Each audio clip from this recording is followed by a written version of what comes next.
In December of 1969, Srila Prabhupada again came to Boston, and I was there. I think the press must have been there at that time. And Srila Prabhupada was staying in a little house quite a long distance from the temple, off in a suburb someplace. And there was a lot of snow, and we had to go through these winding roads, and finally came to Prabhupada's house. Prabhupada was not in very good health. The winter was not agreeing with him. He had quite a serious cold. But he called us to his house. Hayagriva, Pradumna, Kirtanananda Maharaj was there, Satsvarup Maharaj came, I came. Basically the people who were involved with BTG. And Srila Prabhupada called a meeting. Prabhupada, just at that time, he was teaching us how to have meetings. Until then we were just doing things. Now Prabhupada taught us how to have a meeting. And he began by having kirtan, and then there was some discussion. And Prabhupada several times repeated that pattern in different venues, that this is how you have a meeting. You have kirtan and you discuss. And Prabhupada was training us. So Prabhupada began explaining what should be the editorial policy for BTG. At that time, Hayagriva and Satsvarup Maharaj were the co-editors. And Prabhupada explained that there are 4 levels of Krishna consciousness, or 4 levels that should be addressed. First level is how to awaken someone, how to awaken him to Krishna consciousness. People are sleeping in illusion, in Maya, so we have to awaken them. That's the first stage. Then the second stage is how to train them. How to train them to be Krishna conscious. Someone comes forward, Swamiji, please accept me, please initiate me. So the second stage is training. Then the third stage is understanding Krishna's different energies. Radha Krishna Leela is on that stage. And the fourth stage, Prabhupada said, is Paramhansa stage. Always absorbed in thinking of Krishna. And that way, Prabhupada said. So he said this back to Godhead should be on the first 2 stages.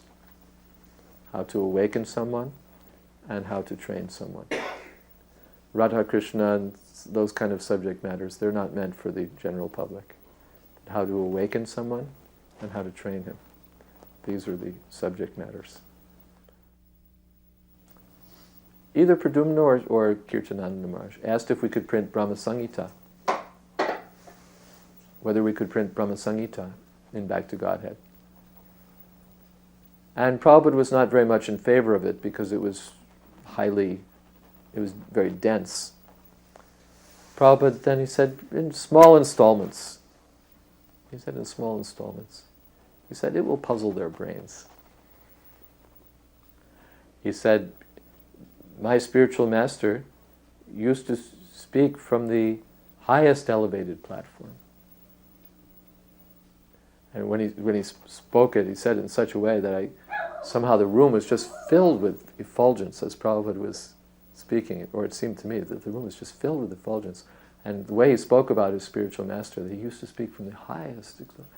I could just picture practically a throne so many feet up and his spiritual master speaking. Prabhupada just spoke with such regard for his spiritual master. Then Prabhupada began telling the whole story of how he'd met his spiritual master, how he'd been dragged by his friend Narendra Malik, and one thing led to another thing, and Prabhupada came. And Prabhupada explained that he said, even when he would speak in, Prabhupada said he used to speak from the highest elevated platform. He said, even when he would speak in Bengali, I could not understand.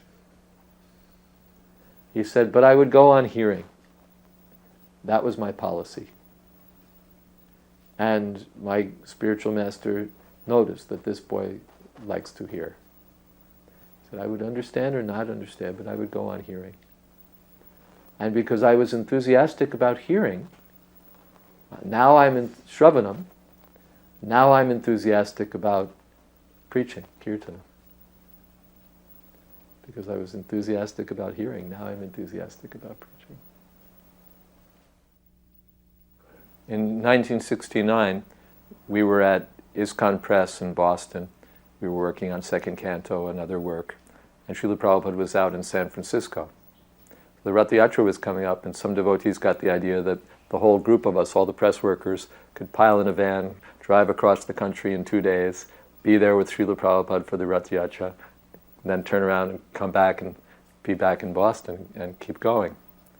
So somehow it came to Srila Prabhupada's attention, and Prabhupada said, what do they want to come out here for? They should go on with their work, their prescribed duties.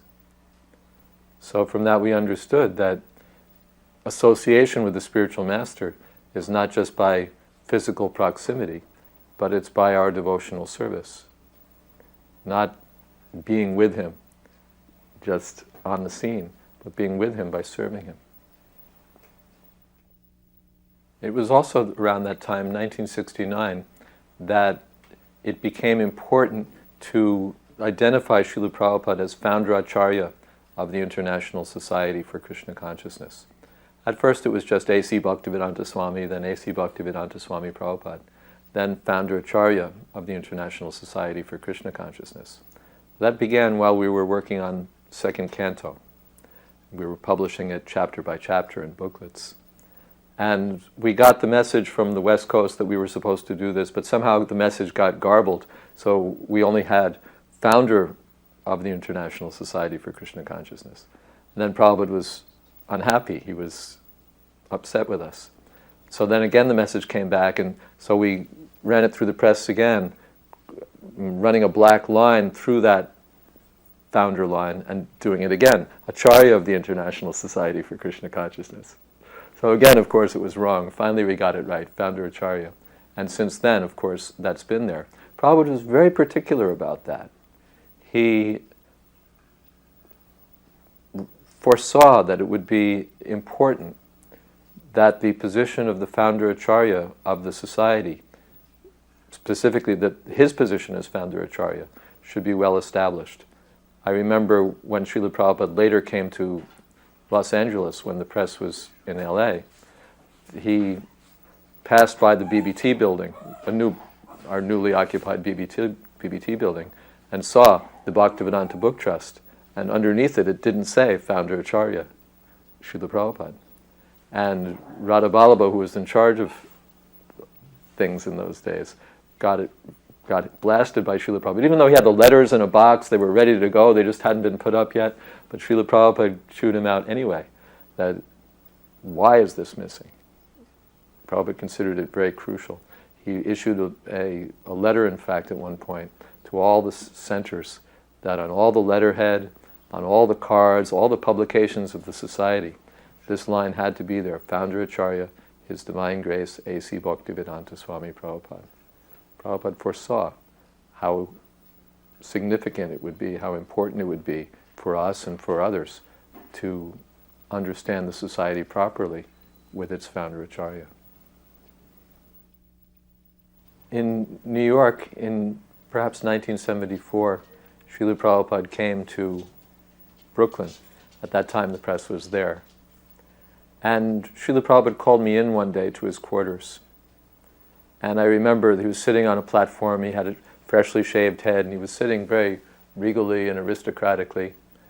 And he asked me concerning the manager of the press at that time, Advaita Das. Yes, I heard that Advaita is not attending the programs. Advaita and perhaps Uddhava, who was his colleague.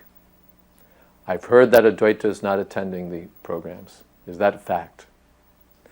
Well, of course, I didn't want to be a tattletale, but I said, well, Srila Prabhupada, I admitted that that was probably so. Prabhupada said, go over there and tell them to close the press. We do not need this press.